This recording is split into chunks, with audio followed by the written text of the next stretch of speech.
Bismillah ar-Rahman ar-Rahim. Alhamdulillahi Rabbil Alameen. I begin in the name of the Almighty God, the Compassionate, the Merciful, the one who has created everything in utmost perfection. The Ahlul Bayt, especially the leader of our time, the awaited Savior, Al-Imam Al-Mahdi, may Allah hasten his reappearance and make us all amongst his sincere and dedicated servants. My respected brothers and sisters, Assalamu alaikum wa rahmatullahi wa barakatuh. It is my honor to welcome you to this path of scholarship, to this path of knowledge. We are on this journey to learn from the treasures of the Ahlul Bayt, peace be upon them, from the Prophet, peace be upon him, and the noble members of his family, as they represent the religion of Allah subhanahu wa ta'ala. They are the rightful ones who convey to us the halal and the haram, what God wants from us, the laws, the rulings. They give us a way of life and a code of conduct.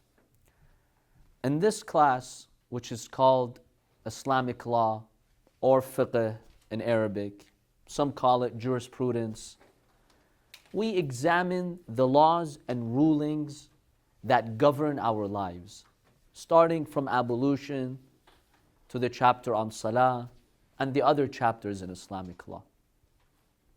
It's an interesting course that walks us through the fatwas, the opinions of the scholars, and how they arrived at those fatwas. What are the hadiths that they referred to in arriving at these conclusions, in arriving at these fatwas? This will make us familiar with the words of Ahlul Bayt and how scholars derive Islamic laws. When I look at the history of the religion of Islam, I strongly believe that one of the greatest miracles of the religion of Islam is the set of laws and rulings that this religion gave to humanity. When you examine the world 14 centuries ago, the state of societies around the world, it is nothing short of a miracle that you have a religion in the deserts of Arabia that produced an encyclopedia of laws and rulings. Laws that govern every aspect of life, from the ablution and how you purify yourself, to how you pray, to offering the pilgrimage, fasting, enjoining the good, forbidding the evil, the laws of war, business transactions, usury, the laws of racing, yes, even horse racing, there are laws about that. The laws of betting, can you bet or not? One hadith from the Imam alayhi salam, he says the fiqh, the laws and rulings are so comprehensive that even if someone scratches you, right? There's a law in Islam for that. There's a retribution for that. You have to pay money to that person whom you've wronged, even if you just scratch them. Hatta arsh al-khaj, as the Imam says. That's how comprehensive it is. Every aspect of life, the economy, the society, even the psychological aspect of the human being, the legal aspect, family issues. You will find that in Islamic law. That really is a miracle. That 14 centuries ago, when most people were illiterate, you have a religion that produced an encyclopedia of laws and rulings, not to limit us, but to free us. See, some people think that with all these laws and rulings, then God is really limiting us. You're bound by all these laws. It's like a prison. If you want to be religious, you live in a prison. Well, look at the free world today. The United States, for example. Is it considered a free country or a dictatorship where you have no freedom? Well, in today's world, it's considered a free country. You've got relative freedom here. Do you know that the United States is one of those nations that has the most laws on earth? There are over 65,000 laws in the United States. 65,000. The minute you step outside your house, even in your house, there are laws. There's guidelines, there's policies. In giving us all of these laws and rulings, Allah subhanahu wa ta'ala is not limiting us. In fact, He's giving us freedom because these laws serve to protect us. They protect you physically, they protect your honor, they protect your society, they protect your religion, they protect you. These laws help you to worship Allah subhanahu wa ta'ala the way He wants. And that's freedom. True freedom is to be able to worship God the way He wants. So Allah subhanahu wa ta'ala has given us all these laws and rulings not to meddle in our lives, because some people, especially these days, have issues. This religion, this prophet of yours, he wants to dictate to you your life. From the minute you wake up in the morning, you'll find some of them even saying, even how you enter a bathroom. They say it's mustahab to enter with your right foot, not with your left foot. What kind of religion is this? Even the way I want to go to the bathroom, Islam says what's recommended and what's not recommended. Yes, in every step of the way, Allah subhanahu wa ta'ala is telling you, I'm with you. Remember me. I have laws for you because I've built you, I know you, I'm the manufacturer, and you're the product. Any company, when they create a product, they have a manual. Step by step, they know every aspect of that product. Allah subhanahu wa ta'ala created us and He knows us. We are the products. So He's given us laws and rulings that guide us to the path, that allow us to live as dignified, functional human beings who are not only productive but also worship Allah subhanahu wa ta'ala the way He wants. So honestly, when you examine this body of laws and rulings, it's nothing short of a miracle. That something like this was produced 14 centuries ago. The detail of it, the complexity of it. Who could produce something like that if they were not connected to revelation, if they were not connected to Allah subhanahu wa ta'ala? So now let's go through a brief history of Islamic law before we examine the textbooks, for us to gain an understanding of how Islamic law evolved, how it reached us today. Because in the beginning, Islamic law was very basic. And when you look at Islamic law, you find there are two major schools of thought. You have the Sunni and the Shia school of thought. There are many similarities between the two, but there are also a number of differences. The first difference is that the scope of Sunni law is much smaller than the scope of Shia law. Why? Because Sunni law is primarily based on the hadiths of the Prophet. Now the Prophet lived for how many years after the Baqer, after preaching Islam? How many years? How many years did the Prophet preach Islam? 33. Take that by 10, reduce it by 10, 23. For 23 years. The Prophet was 40 years old when he was sent by Allah subhanahu wa ta'ala to convey Islam. For 23 years, the Prophet, peace be upon him, disseminated the teachings of Islam. 13 years in Mecca, 10 years in Medina. Now remember, in Mecca, those 13 years, there were not many laws and rulings. Because you had those early Muslims, they were not ready yet. The Prophet's main concern in that period was to bring them to the oneness of Allah subhanahu wa ta'ala. That's why even in Mecca there was no really salah. When was salah made mandatory? In Medina. When was hijab, for example, revealed in the Quran? In Medina. The laws of inheritance. So many of the details that we have in the Quran, the verses that have to do with ahkam, rulings, they were revealed in Medina, because in Mecca people were not ready yet. The Prophet just wanted to save them from that polluted environment of idolatry and worshipping idols, from immorality. Then when they were ready in Medina, now you had the first Muslim society. Then Allah subhanahu wa ta'ala started to reveal the laws and rulings. So the Prophet's life was 23 years when he was preaching Islam. And really 10 years in Medina is where he received Islamic laws. Now when you look at our laws, they're so comprehensive that the Prophet did not have time to deliver everything. The society wasn't ready, and there was no time. Remember, in Medina, the Prophet had to face 80 or so battles. Every day there's a battle waged against the Prophet. You don't have that time to sit with the Muslims and teach them every aspect of Islamic law. That's why the Shia school of thought believes that the continuation of Islam is with the Imams of Ahlul Bayt. And that's why on the day of Ghadir, Allah subhanahu wa ta'ala reveals verse 3 of Surah Al-Ma'idah after the event of Ghadir, الْيَوْمَ أَكْمَلْتُ لَكُمْ دِينَكُمْ. Today I have completed your faith. Today I've perfected your religion. What does that mean? That means before that day, was religion complete? If somebody tells you, today I've completed the task, what does that mean? That means yesterday. Was the task finished? No. Now Surah Al-Ma'idah, according to all Muslims, was one of the last surahs to be revealed. And this verse, number 3, is considered to be amongst the last verses to be revealed.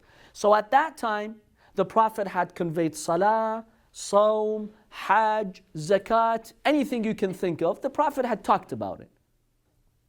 So how did Allah subhanahu wa ta'ala complete religion? With what? What did He complete it? With salah? He had already conveyed it. With Hajj? He had already conveyed it. With what?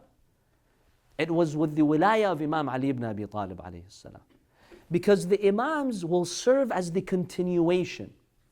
We're not saying that the Prophet left the job unfinished, like some accuse us. No, that's not the case. But society wasn't ready for the complexities of Islamic law. They were not ready yet. And the Prophet didn't really have that much time, given the challenges of his time. So when you look at Sunni law, you see the scope is quite small. It's just 23 years of the Prophet's life. You know, the hadiths that they have should go back to the Prophet. When you look at Shia law, you see that the scope is much broader. It's how many years? 250 years. Up until the time of Al-Imam Al-Mahdi Ajjalallahu Ta'ala Farajah. Year 255, when Al-Imam Al-Askari was martyred, the Shia had 2 centuries and a half of Imams explaining Islamic laws. And hence, therefore, you find Shia law to be much more detailed. You find it much more comprehensive. Because you have 250 years versus 23 years. So this is one main difference between Shia law and Sunni law. Now when you examine the history of Islamic law, you will find that Islamic law flourished really in the 3rd and 4th century after the Hijrah. And the primary reason was that for 100 years after the Prophet, there was a ban on recording the hadith. So really the average Muslim in any Muslim society at the time under the rule of the Khalifa, they were banned from recording hadiths. Banned from discussing hadith. Why? Those early caliphs, their pretext, their justification was that we don't want people to be busy with hadith and for them to abandon the Quran. Just focus on the Quran and don't be confused with the hadith. Now this was their philosophy, this was their justification, their excuse. So that's why in that 1st century there was really no Islamic law. Just a few verses in the Quran that mention some Islamic laws. But as for the details, the complexities of Islamic law, you don't find it in that 1st century. When does that happen? You go to the 2nd century, in the middle of the 2nd century, at the time of Al-Imam Al-Baqer and Al-Imam Al-Sadiq, peace be upon them. In that era, you see Islamic law exploding in the Muslim world. Thousands of students and scholars, they flock to Al-Imam Al-Sadiq alayhi salam and Al-Imam Al-Baqer because they had relative freedom. The Umayyad dynasty had just collapsed. The Abbasid dynasty was rising. So the Imams had relative freedom. They were not persecuted as they were before. Before that, they didn't have the freedom to teach Islamic law. In that era, they had the freedom to teach Islamic law. So you see that thousands of people and scholars, they flocked to the classes of Imam al-Baqir and especially Imam al-Sadiq, and he would teach them Islamic law. And hence you find the Sunni schools of thought. When did they flourish? After Imam al-Sadiq alayhi salam. You don't have Sunni law before Imam al-Sadiq because there was nothing. Because hadith was banned. Their only way of accessing the hadith of the Prophet was through Imam al-Sadiq, peace be upon him. You really didn't have any books that recorded the hadiths of the Prophet. Any books were burned.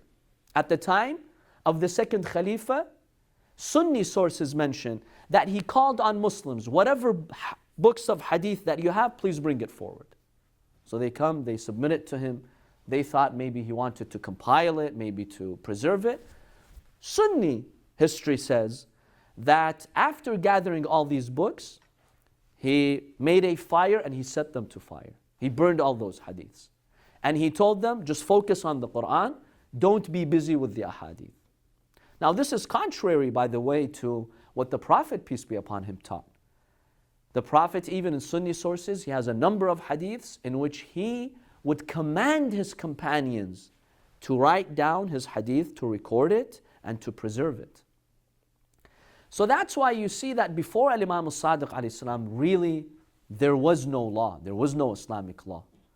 Most Muslims, the basic legal aspect of Islam, they were ignorant of it. They had a very shallow understanding of the legal aspect of Islam. But then after Imam al-Sadiq alayhi salam and Imam al-Baqir, you see Islamic law flourishing in the Muslim world. And all the Sunni schools of thought, they come after that. Beginning with Abu Hanifa, who was the direct student of Imam al-Sadiq.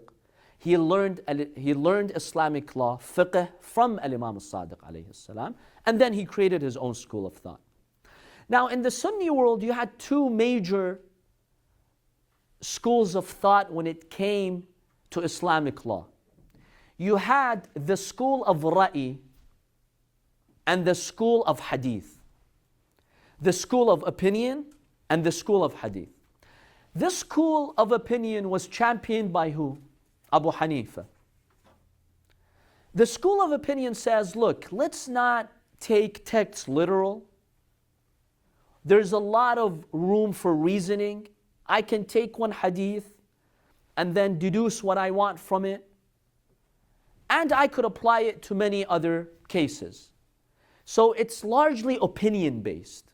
Yes, they do refer to certain hadiths from the Prophet that they learned from Imam al-Sadiq alayhi salam, but you find Abu Hanifa using his own rationale, his own tools to give fatwas, to arrive at Islamic laws. And he would do a lot of comparisons. He would take a hadith that is addressing an issue and he would apply it to a totally different issue. This was called Madrasat al-Ra'i. Now obviously, as a scholar, you need to analyze the hadith to extract Islamic laws. But what this school did, it took it too far. A lot of the rulings were just based on speculation. The Imam alayhi salam would teach his companions that the religion of God should not be based on speculation. It should be based on certainty that you get from the Prophet or the Holy Quran. Let me give you an example. And by the way, one of the earliest companions to use opinion in Islamic law was the second Khalifa, Umar ibn al-Khattab. Let me give you one example. You find that, for instance, in one hadith that history has narrated, at the time of the Prophet, divorce was restricted to only one time. Meaning that if someone divorces his wife 3 times, he tells her, you're divorced, you're divorced, you're divorced. Let's say your wife ticks you off and you get angry, and you tell her 3 times, Anti taliq, Anti taliq, Anti taliq. That's it. These are 3 divorces. Now during the Prophet's time, if someone did this, and let's say the conditions of divorce were valid, because there are certain times where you can't divorce your wife. Let's say the conditions are valid. If you say it 3 times in one sitting, Does that count as once or 3 times? During the Prophet's time, once. So the other 2 that you mentioned have no effect. Now, in Islamic law, if you divorce your wife 3 times, she becomes haram to you, not lawful to you. You can't remarry her unless what? Unless she marries another man. That marriage is consummated. Then she divorces him. Then she can come back to you. Then you could remarry her. This is if you divorce her how many times? 3 times. But if you divorce her once, you can remarry her a second time.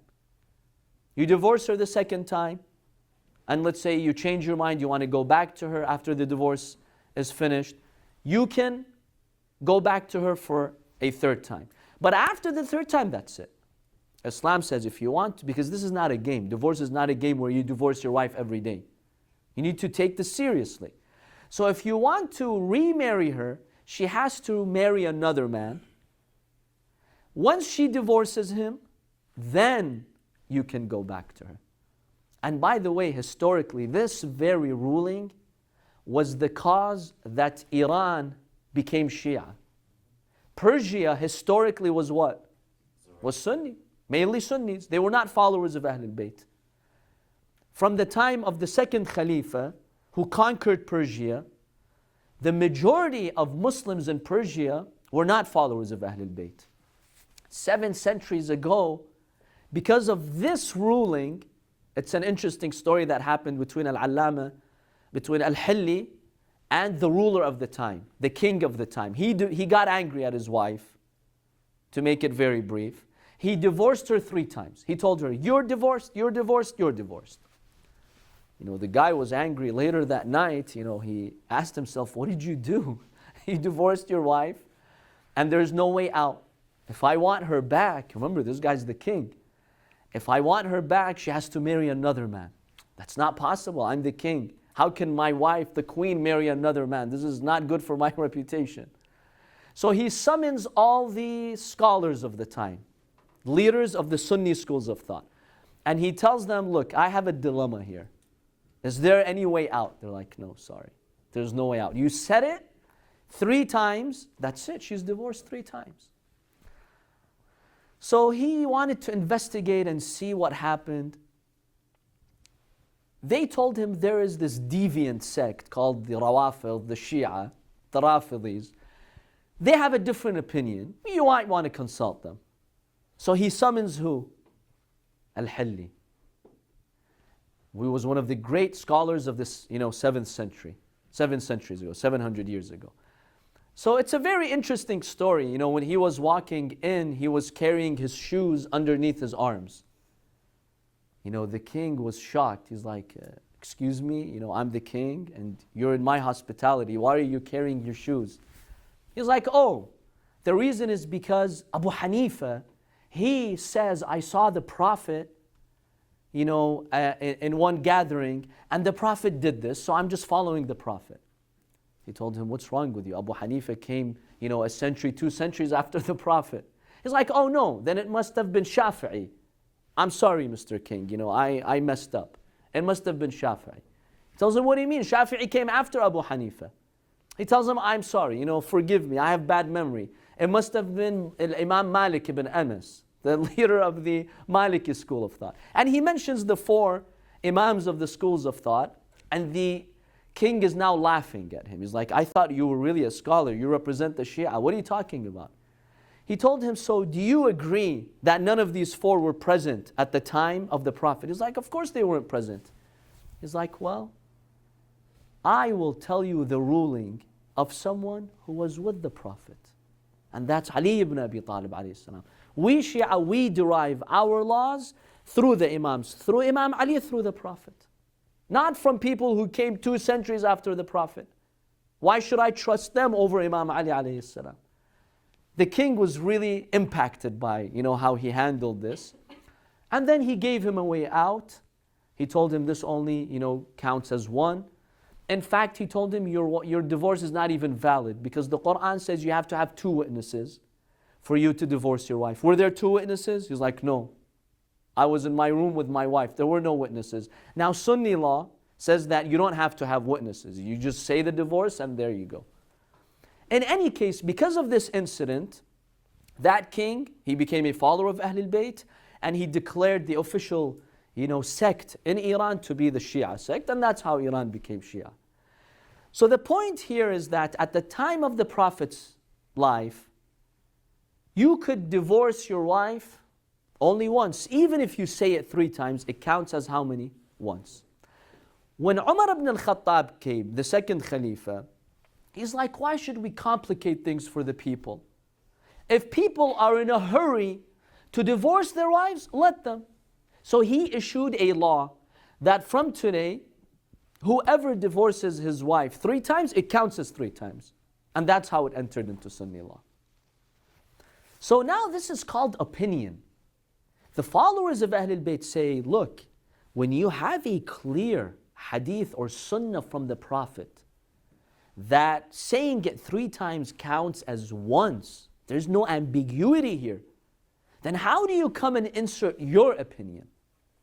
But this was the school of opinion that, if they saw fit, they would insert their opinion.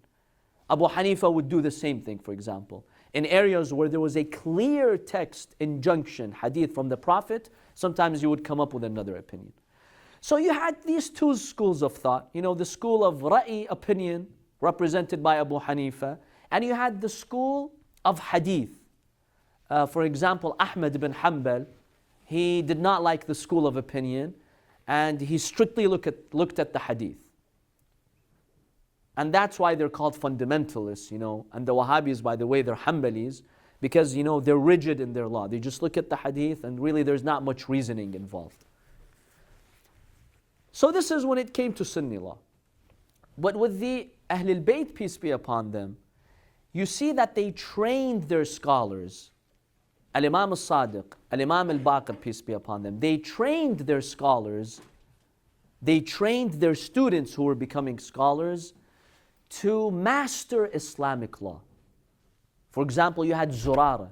Zurara, if we want to use today's terms, he was a marja at the time. He was a grand scholar, one of the best companions of Al-Imam al-Sadiq alayhi salam. He was an expert in Islamic law. Al-Imam al-Baqer and Al-Imam al-Sadiq, they trained him.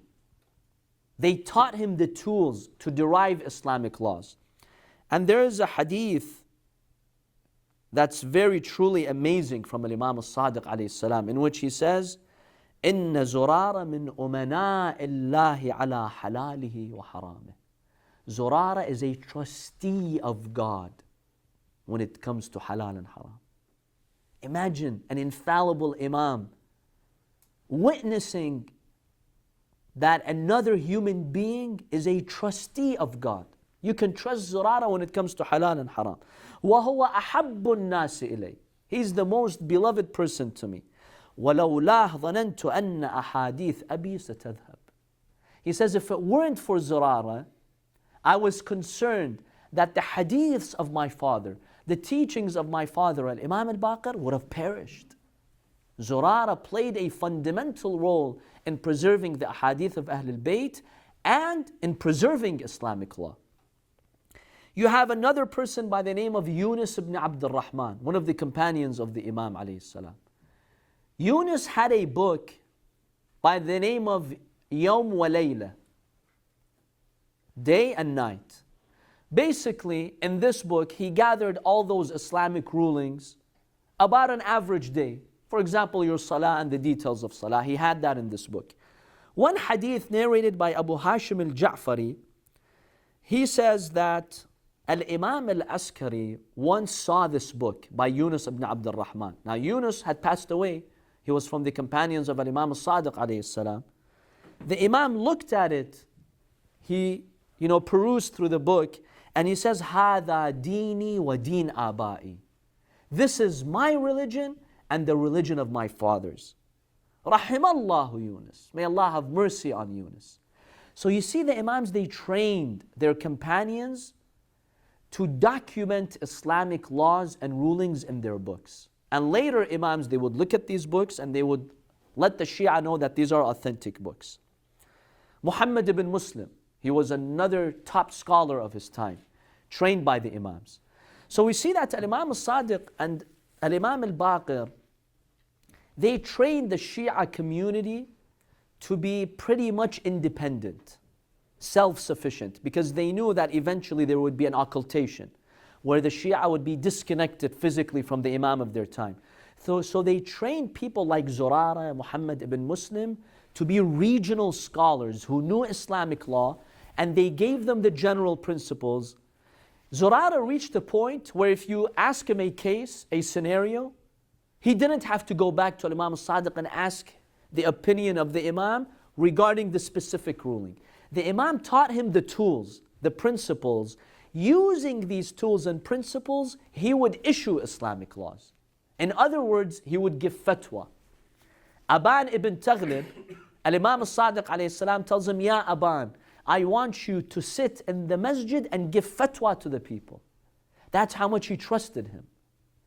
So we see Islamic law really evolving after the time of Al-Imam al-Baqir and Al-Imam al-Sadiq. Until you get to the minor occultation, Al-Ghaybat al-Sughra, then you have scholars like Kulaini in the 4th century. You have scholars like Saduq, the end of the 4th century. You have scholars like At-Tusi, Al-Mufid in the 4th and 5th centuries. Many of these scholars, basically, they dedicated specific books to Islamic law. So Al-Kulaini, for example, all those hadiths that were out there, he organized them in one book called Al-Kafi. He organized it into chapters. The chapter on Salah, chapter on Khums, chapter on Hajj, chapter on so-and-so. He organized all of that for the Shia community so they can refer to the laws of the religion of Islam. Now you find later, but Al-Kulaini, what he did, he would bring the actual text of the hadith. He wouldn't paraphrase or insert his own words. When you open the book of Kafi, you only see hadiths. Chapter of Salah, Al-Imam al-Sadiq said this, Al-Imam al-Sadiq said that. Later scholars, they realized that the average person, the layman, especially people who were not originally Arab, and they had maybe difficulty understanding the complexities of the Arabic language, they realized that the average person is not understanding these hadiths. You can't just give a book that has 16,000 hadiths like the book of Kafi to the average person and tell him, here, this is your religion. They don't understand these hadiths. So what later scholars did at the time of Saduq and onward, so we're looking at the 4th and 5th century of the Hijrah, they started to write books on Islamic law. Initially they were short books. So they would take the hadith, they would summarize them, paraphrase them, and write them in their books. Shaykh al-Tusi, for example, would do that. You will find that he was very instrumental in taking Islamic laws from hadith and delivering it to the average person. Before that, really, you needed to be a scholar to understand Islamic law. For you to go through 16,000 hadiths to understand Islamic law, you had to be a scholar. After Shaykh al-Tusi, you no longer had to be a scholar to understand Islamic law because he wrote simple books for the average person. You take Shaykh al-Tusi, you look at his book, and he just summarizes for you Islamic laws. So the Risala that we see today, the book of rulings by the Maraja, that really started during the time of Shaykh al-Tusi. Before Shaykh al-Tusi, you did not have any book of rulings. All you had is what? Book of hadiths. It's after that era that we see the scholars issuing book of rulings. And hence, the first followed marja or scholar was Shaykh al-Tusi pretty much. Before that, Al-Kulaini, for example, he was not really followed because you just take his book, you read the hadith. As Shaykh al-Tusi, he started paraphrasing, he started issuing his own fatwas based on what he understood from the hadith. So people started to follow him. So if you ever wonder about the marji'iyya system, how it started, yes, the Imams did train people like Zurara, like Muhammad ibn Muslim, to be, mini marjas, let's call them at the time, where they would issue some fatwas. That did start at the time of the Imams. But it really accelerated after Shaykh al-Tusi. where now the people, they had to follow a scholar to go back to his books and read his rulings, because they could no longer take thousands of hadith and try to figure out laws on their own. So we see that Islamic law really accelerated after Shaykh al-Tusi. So it's really interesting when you examine the history of Islamic law, how it evolved, how the Imams of Ahlul Bayt, peace be upon them, trained their scholars to be legal experts. It's truly amazing. Now, one final point before we examine the text here. There were three main seminaries, let's say. They weren't called seminaries at the time or houses, but religious centers in early Islam. The first one was in Medina. Imam Ali ibn Abi Talib alayhi salam played a major role in establishing that seminary. Many companions, they learned Islamic laws from Imam Ali ibn Abi Talib alayhi salam. The second center was in Kufa. After the Imam migrated from Medina to Kufa when he became the Khalifa, the religious center of the Muslim world became in Kufa. The Imam alayhi salam, he would teach Islamic law. Some of the companions who were raised by Imam Ali, educated by Imam Ali, they would come to the mosque in Kufa and they would also teach. So that was the second religious center. The third religious center was in Qom. In Qom at the time in Iran, south of Ray, south of the capital of that region, there were many followers of Ahlul Bayt who were persecuted. In Baghdad, for example, in Iraq after Imam Ali alayhi salam. So they wanted to go to a place where they felt safe, where they had freedom to discuss Islamic law. Qom was a perfect place for them. And hence you see many of the narrators and scholars, they were Qummis. They lived in Qom, they taught classes in Qom, they preached Islamic laws in Qom. Now Najaf, you've all heard about the Hawza and Najaf. How did that start? When you go to the time of Shaykh al-Tusi, so now we're talking about 3-4 centuries after the Prophet, peace be upon him. Shaykh al-Tusi was initially in Baghdad. Baghdad in that era, in the 4th, 5th centuries, it was the center of the religious sciences. Shaykh al-Tusi, he had a chair in Baghdad. He would teach, he was very well respected. A civil war broke out. There was a civil war in Baghdad. He was attacked, his chair was broken, he could no longer teach. So he migrated to Najaf. Shaykh al-Tusi migrated to Najaf. At that time, Najaf was a small village. It was not populated by many people. It was not a commercial or any, religious hub. But he had no choice, so he went to Najaf and he started teaching there. As a result of his migration to Najaf, hundreds of scholars flocked to Najaf. And he is the one who established the Hawza and Najaf. We're talking about 1,000 years ago. So Shaykh al-Tusi is the one who founded the Hawza and Najaf. And ever since, it's been one of the most prominent seminaries in the Shia world. So this is a brief overview and history of Islamic law. Now what happened in Sunni law, you will find that in the 4th, 5th centuries, that was the golden age where you had all these schools of thought. So many efforts were dedicated to Sunni Islamic law. But then after the Mughals attacked the Muslim empire and you had the Crusades, big changes happened in the Muslim world. Sunni scholars started to shift away from Islamic law and they started to focus on philosophy and the intellectual sciences, the natural sciences. And hence, when you hear about the golden age of sciences that Muslims contributed to humanity, it came after this period. So Sunni law was pretty much neglected after the 5th and 6th centuries. And that's why you see that the door to ijtihad, door to Islamic jurisprudence was closed in the Sunni world. And they only have how many schools of thought? 4. Why? What was the reason? Does the Quran say you could only have 4? No. But because after the 4th school of thought, later on, because of these events, they shifted away from Islamic law and they focused on other sciences. So really, Sunni law died down in the Muslim world. And you did not have any new schools of thought. Most Muslims would just follow these four schools of thought. You either followed Abu Hanifa or Malik or Shafi'i or Ahmad ibn Hanbal. Whereas in the Shia world, no. You find that scholars in every era, their area of expertise was Islamic law, and most Shia scholars, they specialized in Islamic law. So Shia law is much more advanced, than you find in other schools of thought. Do you have a question, brother? Yeah, I was just confused. So the Sunni have four schools of thought, and they all learned from Imam al-Sadiq alayhi salam. They were either direct students or indirect students, and yes. They still don't admit that they learned from Imam al-Sadiq. It makes no sense.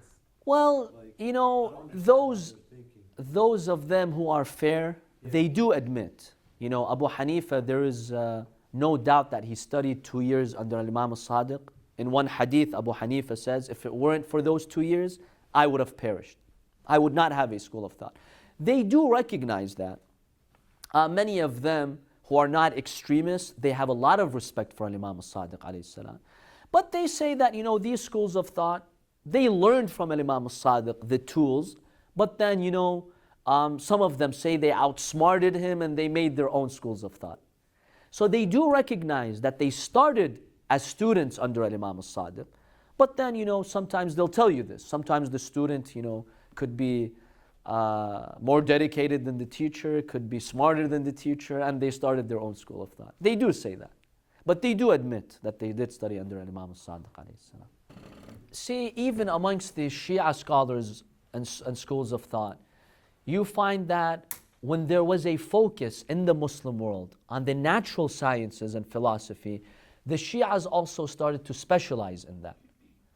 Definitely. But the main difference is that while the Sunnis pretty much neglected Islamic law, the Shias stayed focused on Islamic law and they expanded. That's why, by the way, the Maraja of the past, for example, you have a Shaykh al-Bahai. Not only were they Maraja and experts in Islamic law, they were mathematicians, they were logicians, philosophers, astronomers. They combined all of these sciences. Shaykh al-Tusi himself, when you look at his books, you're amazed at the number of sciences that he knew. During that time, he mastered, the 10 most important sciences. And that was truly amazing. Even Shaykh al-Bahai, he was even an architect. Even today, you will go to Isfahan, for example, you will still see some mosques and minarets built by him. Built by him, meaning he was the architect of them. It's truly amazing. So the Shia scholars in that area, they did also focus on these natural sciences, but they did not neglect Islamic law. Whereas you find many of the Sunni scholars, that dedication that they had for Islamic law in the 3rd and 4th and 5th centuries, that was no longer present. They just shifted away from Islamic law and they stagnated. And they just, ended it at the 4 schools of thought. The door to ijtihad was closed pretty much for a few centuries. Now, yes, recently in the past few centuries, there have been many efforts to revive jurisprudence in the Sunni world, but it's nothing like you find in the Shia world. Let's take a look at the text that we have. Inshallah, next week we will have the full packet ready. We're still working on it, so we've just made some copies for this week. If you go to page 7, we see that the first chapter is called Almia. Now this book is authored by the late Sheikh Mohammad Jawad Mughniya. He was a very respected scholar. What's unique about this book is that it's simple. It doesn't use, language that's very confusing or complex. Islamic law is so detailed. Every marja has an opinion, in some of these laws. He gives you the law of the majority of scholars. And he mentions some verses and hadiths so that you become familiar with those hadiths that the scholars would use in deriving Islamic laws. So that's why we've chosen this book for this year. The first chapter is Almia. Does anyone know what the meaning of Almia is?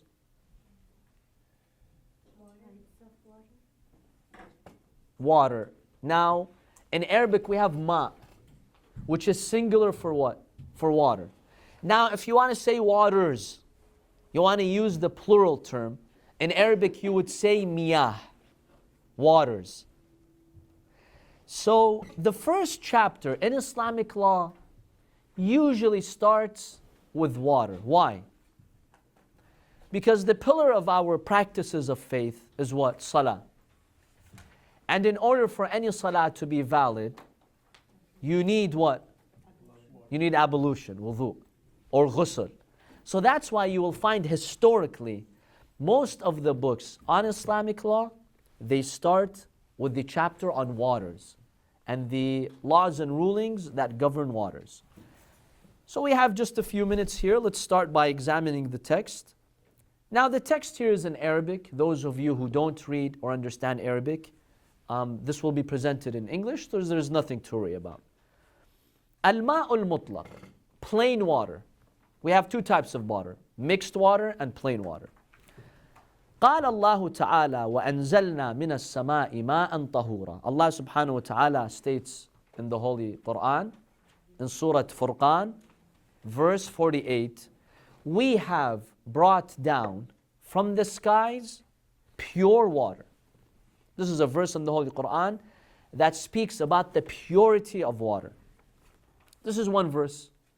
And then he mentions a hadith from Imam Ja'far al-Sadiq alayhi salam. وعن الإمام جعفر الصادق عليه السلام كل ماء طاهر إلا ما علمت أنه قذر. He says the general law in Islam is that every water is pure. You assume that it is pure unless you are certain that it's najis. It's contaminated, it's been made najis and impure. So Allah is saying in the Holy Quran that the general law is that every water on earth is pure, except if you know for sure that this water has become impure by contacting, for example, a najasa, an impure agent. وعنه أيضا, another hadith from Imam al-Sadiq alayhi salam, he says, إن أمير المؤمنين عليه السلام, Imam Ali alayhi السلام, كان يقول عند النظر إلى الماء. Whenever he used to see water, he used to say, الحمد لله الذي جعل الماء طهورا ولم يجعله نجسا. Praise be to Allah who made water pure and He did not make it impure. So we see the special emphasis in Islam on water being pure and the source of purity. Therefore, he begins to say that everything you find in nature, whether it's the rivers, the lakes, the oceans, the rainwater, the springs, everything is considered in Islamic law to be pure. Whether it's sweet or salt water. Even if it's salt water, it's not suitable for drinking, but it's still pure, and it purifies. Now, how do we distinguish between plain water and mixed water? By the way, what's mixed water? For example, juice, orange juice, right? It does have water in it, but it's mixed water in Islamic law. Mixed water is pure, but it does not purify. So can you do wudu with milk? No. Can you do wudu, for example, with anything that's mixed with water, such that it's no longer considered plain water? No, you cannot. It has to be plain water. Yes? If the sugar is mixed in the water, it's... Okay, so here's a question. If you have water that's salty, or water that's sweetened with sugar, can you do wudu with it or no? He says it depends on the people whether they consider this plain water or mixed water. When you go to the ocean, for example, what do people consider it? It's salt water. But is it considered water? It's a type of plain water, or no, they consider it like a juice, where it's considered a mixed water. What do the people consider it? It's considered plain water, even though there's a lot of salt in it and some other minerals in it. The same with some waters that you'll find, in natural parks, like the sulfuric water. There's some sulfur added to it, but people consider it plain water. Now, if the water that you have, you put some sugar in it, it depends what the people call it. It depends on the common understanding, which is called the urf in Islamic law. If your society considers that as a type of juice, for example, a type of mixed water, then you cannot do wudu with it. So if you have some water and there's some sugar in it, people still consider that as what? A type of plain water. It's not pure water, because there's elements with it. There's something added to it, but it's not considered mixed water. And hence you could do ghusl and wudu with ocean water, with seawater, even though there's a lot of salt in it. So that's how we come to know which water is okay for us to do ablution with. See what's that considered in your society. Is this considered plain water, or is it considered a type of mixed water? Then he continues to say that, for instance,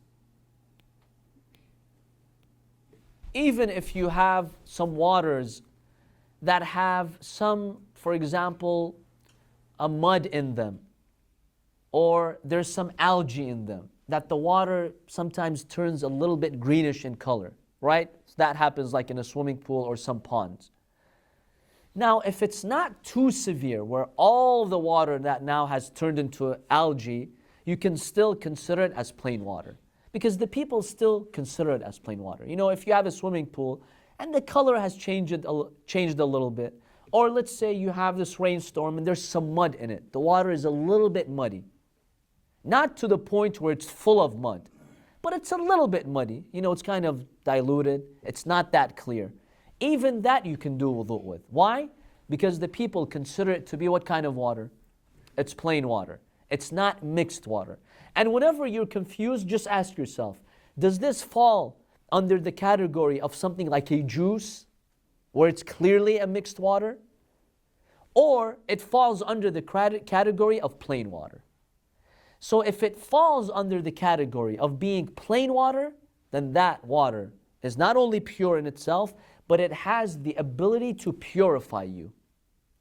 It has the ability to give you wudu and tahara. You could perform ablution with it. We will stop here and we will talk about the qualities of water and how the water can purify you and what are the conditions for any water to purify you. وصلى الله على محمد وآله الطاهرين.